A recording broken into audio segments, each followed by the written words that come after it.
बिस्मिल्लाहिर्रहमानिर्रहीम। अस्सलाम वालेकुम। Welcome to my YouTube channel in self learning. I hope आप सब लोग ठीक होंगे।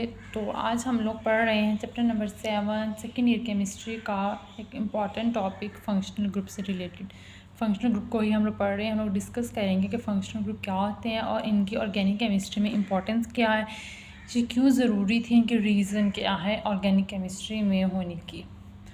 तो हमने अपने जब क्लासिफिकेशन ऑफ ऑर्गेनिक कंपाउंड्स किया था तो वहाँ पे भी हम लोगों ने कुछ फंक्शनल ग्रुप्स पढ़े थे कि अगर हम लोग बेंजीन के ऊपर OH लगा रहे हैं या बेंजीन के ऊपर NH2 लगा रहे हैं या उसके नीचे नाइट्रोजन लगा रहे हैं या ऑक्सीजन विद 2 लोन पेयर लगा रहे हैं तो उनका नेम ऑब्वियसली चेंज हो जाता था।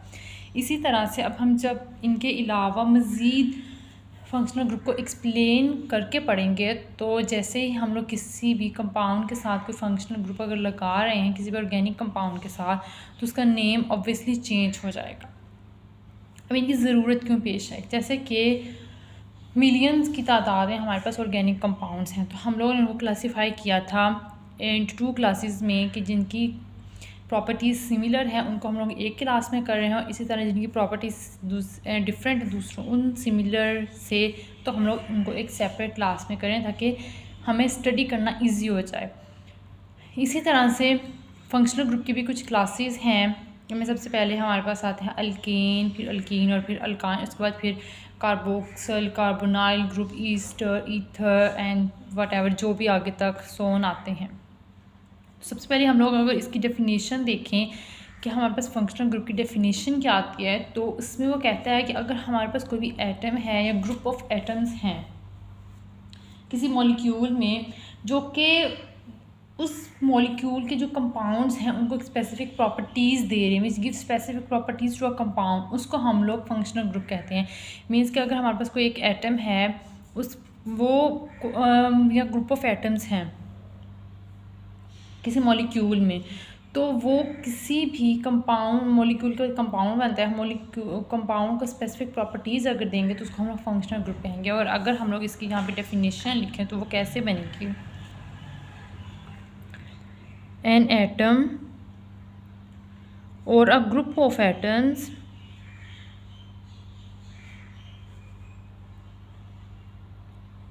which gives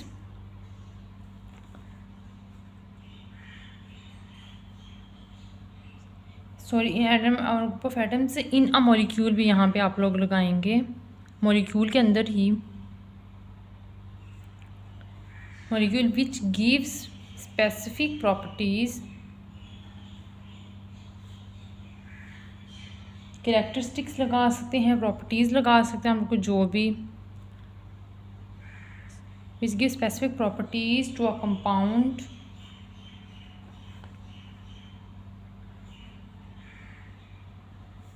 is called functional group।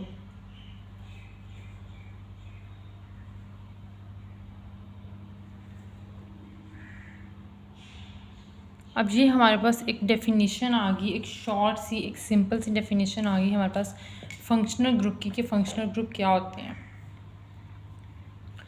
तो अगर हम लोग उसको थोड़ा सा यहाँ पे मेंशन कर लें ताकि हमें इजीली समझ आ सके तो ये हमारे पास एक छोटी सी डेफिनेशन है फंक्शनल ग्रुप की।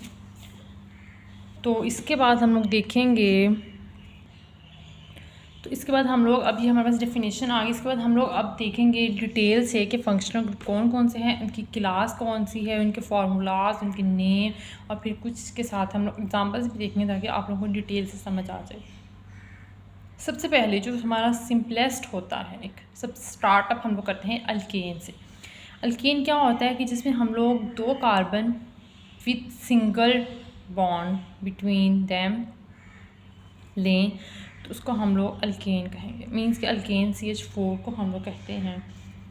लेकिन अगर हम लोग एक अल्केन वो वाला लें CH3 के साथ सिंगल बॉन्ड फिर CH3 लें तो हमारे पास इथेन बनेगा। मीन्स कि अल्केन की ही जो एक एग्ज़ाम्पल है। तो यहाँ पे अगर हम लोग लें कार्बन के साथ हमारे पास सिंगल बॉन्ड है, कार्बन के 4 बॉन्ड्स हम लोग यहाँ पे H ही लगेगा इसके साथ, तो इसको यूँ H और H with carbon single bond. तो इसको अगर हम लोग इन सिंपलेस्ट फॉर्म में लिखें CH3 सिंगल बॉन्ड CH3 जो कि हमारे पास इथेन आता है। ये हमारे पास अल्केन आ गया, अल्केन की फैमिली आ गई, उसकी एग्जांपल आ गया। अल्केन में आगे इथेन आता है, मीथेन आता है, CH4 जो मैंने बोला आपको मीथेन सबसे पहले वो आता है, इथेन आता है, उसके बाद प्रोपेन, ब्यूटेन, पेंटेन, हेक्सेन, सोन। आप लोग जहाँ तक जाना चाहें, कार्बन के नंबर जैसे जैसे इंक्रीज़ करते जाएंगे वैसे वैसे हमारे पास इसकी जो फैमिली बनती जाएगी। ये हमारे पास नंबर 1 पे आ गया था अल्केन। अब इसके बाद हमारे पास जो नंबर 2 पे आता है वो होता है अल्कीन। सिर्फ EN आना है, उस पर AN ही था, इसमें EN ही अल्कीन आना है। अब इसमें और अल्कीन में क्या डिफरेंस है कि हमारे पास यहाँ पे बिटवीन कार्बन कार्बन के दरमियान एक सिंगल बॉन्ड था, लेकिन यहाँ पे जब हम लोग अल्कीन में आएंगे तो हमारे पास कार्बन कार्बन भी डबल बॉन्ड आ जाएगा। हमें पता है कि हमारे पास कार्बन के 4 बॉन्ड होते हैं, तो जब एक कार्बन के 2 बॉन्ड इधर ऑलरेडी हो गए हैं तो नेक्स्ट में सिर्फ 2 बॉन्ड ही मज़ीद बना सकता है, जो कि वो हाइड्रोजन के साथ बनाएगा, एक यहाँ पे, एक यहाँ पे और एक यहाँ पे और एक यहाँ पे। अगर हम अब इसको सिंपलेस्ट फॉर्म में लिखें तो यहाँ पे हमारे पास CH2 यूँ आता है। ये हमारे पास आ गई, सॉरी डबल बॉन्ड आएगा जी। अब हम लोग इथीन आ गई, पहले हमने इथेन लिया था with 1 single bond between carbon carbon, अब हम लोग 2 बॉन्ड ले रहे हैं कार्बन कार्बन के, तो ये हमारे पास इथीन आ गई। अगर हम लोग ये हमारे पास एल्कीन आ गई थी, एल्कीन की आगे फैमिली अल्कीन जो इथीन से स्टार्ट होती है, ethene, propane, butane, pentane, hexane, heptane, whatever जहाँ तक जाता है। इसके बाद हमारे पास आता है अल्काइन, जो कि एक थर्ड फैमिली है इनकी, वो भी इन्हीं की तरह सिमिलर है लेकिन उसमें और इनमें डिफरेंस है। Alkyne, ALKYNE alkyne. तो इसमें क्या होता है कि यहाँ पे 2 double bonds between carbon carbon, यहाँ पे 3 triple bond between carbon carbon, एक H इस साइड पे और एक H इस साइड पे, कार्बन की वैलेंसी को कंप्लीट करने के लिए। तो इसमें हमारे पास आ जाएगा इथाइन। जब हम लोग ये हमारे पास इथाइन ही आ गया है, जब हम लोग इसको अपने सिंपल फॉर्म में लिखेंगे, यहाँ पे कार्बन कार्बन ट्रिपल बॉन्ड लगाएंगे तो यहाँ पे हमारे पास एक H यहाँ पे आएगा और एक H यहाँ पे आएगा, क्योंकि हमारे पास 3 कार्बन के बॉन्ड आ गए तो साथ में एक एक H ही लगेगा कार्बन के, जब हम लोग वैलेंसी को कंप्लीट अप करेंगे। इसके बाद हमारे पास जो नेक्स्ट एग्जांपल आती है, अब उसके बाद ये हमारे पास एक सिंपलेस्ट थी, कार्बन कंटेनिंग जो फंक्शनल ग्रुप्स थे उनको हम लोगों ने डिस्कस किया।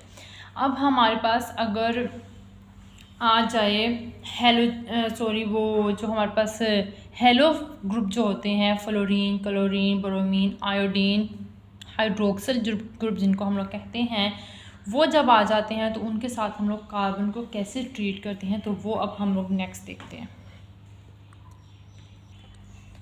तो जब हमारे पास हाइड्रोक्सिल ग्रुप के आ जाते हैं, मींस के हेलो ग्रुप, फ्लोरीन जिसमें आता है, क्लोरीन आता है, ब्रोमीन आता है, आयोडीन आता है, तो हम लोग उसको कार्बन के साथ कैसे ट्रीट करते हैं, तो वो अब हम यहाँ पे देखेंगे।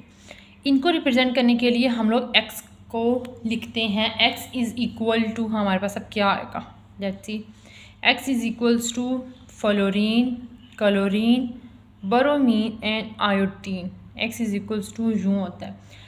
तो अब ये इसको हम लोग कहते हैं हाइड्रोक्सिल ग्रुप। अब ये कैसे रिएक्ट करेगा, हमारे जो कार्बन के साथ कैसे ट्रीट करेगा, तो अगर हम लोग यहाँ पे लें इथाइल के साथ हम लोग लगाएं तो इथाइल कैसे बनेगा हमारे पास, अगर हम लोग CH3CH2 लें तो हमारे पास इथाइल बनेगा, CH3CH2, और इसके साथ हम लोग क्लोरीन लगा देंगे तो इथाइल क्लोराइड बनेगा। अगर हम लोग ब्रोमीन लगा देंगे तो इथाइल ब्रोमाइड बनेगा। अगर हम लोग आयोडीन लगा देंगे तो इथाइल आयोडाइड बनेगा। अब हम लोग इसका अगर नाम लिखें ETHY, इथाइल क्लोराइड, तो ये हमारे पास एक हाइड्रोक्सिल ग्रुप का एक फंक्शनल ग्रुप आ गया इथाइल क्लोराइड के नाम से। तो इसके बाद अब अगर हम लोग ये हमारे पास हाइड्रोक्सिल ग्रुप आ गया। इसके बाद हमारे पास आता है हाइड्रोक्सिल ग्रुप ये नहीं है हमारे पास, ये हेलो ग्रुप है। हाइड्रोक्सिल ग्रुप वो होगा जिसके साथ हम लोग OH लगाएंगे। हमें थोड़ी सी मिसअंडरस्टैंडिंग हो गई, हाइड्रोक्सिल ग्रुप को हम लोग यहाँ पे लेके आएंगे, जब हमारे पास OH आएगा उसको हम लोग हाइड्रोक्सिल ग्रुप कहेंगे। ये हमारे पास इथाइल क्लोराइड ही था। तो जब हम लोग हाइड्रोक्सिल ग्रुप के साथ ट्रीट करेंगे, ऑक्सीजन कंटेनिंग है जो, तो इसकी जो क्लास ऑफ कंपाउंड बनेगा वो बनेगा हमारे पास अल्कोहल एंड अल्कानोल। इसके साथ मीन्स कि अगर हम लोग इथाइल के साथ OH ग्रुप लगा रहे हैं तो ये इथाइल अल्कोहल हमारे पास बन जाएगा। हाइड्रोक्सिल ग्रुप है हमारे पास, ऑक्सीजन कंटेनिंग है। ये हमारे पास जो था, हमने ये वाला पढ़ा था, ये हमारे पास अल्काइल हैलाइड बने थे, ALKYL हैलाइड। सॉरी, यहाँ पे थोड़ी सी मिसअंडरस्टैंडिंग हो गई है, आई होप आप लोग समझ गए होंगे। ये हमारे पास अल्काइल हैलाइड है, और जब हम हाइड्रोक्सिल ग्रुप OH के साथ इसको ट्रीट करेंगे, कार्बन को ऑक्सीजन OH के साथ, तो ये हमारे पास हाइड्रोक्सिल ग्रुप बनेगा। इसी जैसे कि अगर हम लोग इसको करके देखें, CH3 CH2 और यहाँ पे अगर हम लोग OH लगाते हैं तो ये हमारे पास एक हाइड्रोक्सिल ग्रुप बन गया, इथाइल अल्कोहल जिसको हम लोग कह सकते हैं। OH ग्रुप हम जैसे ही लगाते हैं। इसके बाद हम लोग अगर नेक्स्ट लेके जाएं तो अपने अमाइनो ग्रुप में हमारे पास 2 आते हैं, 2 टाइप्स के आते हैं। अब वो कैसे है तो हम लोग देख लेते हैं। एक तो हमारे पास आता है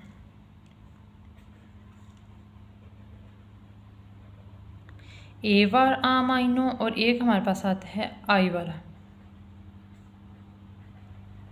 अब इन दोनों में क्या डिफरेंस है और हमने इसे कैसे याद रखना है तो ये हम लोग देख लेते हैं। जो हमारे पास A वाला अमाइनो ग्रुप आता है उसके साथ हम लोग ये होता है कि हमारा जो NH2 है उसके साथ सिंगल बॉन्ड होता है। A वाले अमाइनो के साथ NH2, इसके साथ एक सिंगल बॉन्ड होगा, कोई भी साथ में ग्रुप अटैच होगा तो हम लोग इसको A वाला अमाइनो ग्रुप लिखेंगे। लेकिन अगर हमारे पास एक सिंगल NH है और वो विद 2 डबल बॉन्ड्स कार्बन के साथ अटैच है तो इसको हम लोग I वाला अमाइनो ग्रुप कहेंगे। अब इसमें हम लोग कैसे कह सकते हैं कि अगर हम लोग इथाइल को ही लें, सॉरी, अपने A वाले अमाइनो के साथ, इसके साथ अगर हम लोग लें तो नेम क्या बनेगा, CH3 CH2 और यहाँ पे NH2 अगर हम लोग लगाएं तो ये हमारे पास एक A वाला अमाइनो ग्रुप बन जाएगा।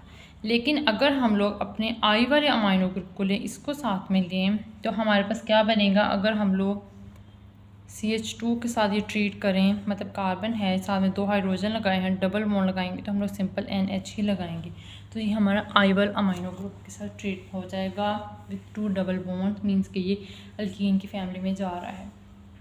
यहाँ तक था हमारा अमाइनो का। इसके बाद हमारे पास आता है ether linkage, formyl group, carbonyl group और काफ़ी सारे ग्रुप्स हैं जो कि इंशाल्लाह हम लोग अपने नेक्स्ट लेक्चर में डिस्कस करेंगे। ये बहुत इंपॉर्टेंट और बहुत लेंथी टॉपिक है जो कि आप लोगों को 2 या 3 पार्ट्स में मैं आप लोगों को करवाऊँगी। आई होप आप लोगों को अच्छे से समझ आ जाएगा। मेरी खुद की कोशिश है कि आपको बहुत अच्छे से समझ आए। इस वीडियो को बार बार देखें, रिपीट करके देखें और कुछ भी स्किप ना करें क्योंकि everything is important. And thank you so much. Allah Hafiz and goodbye.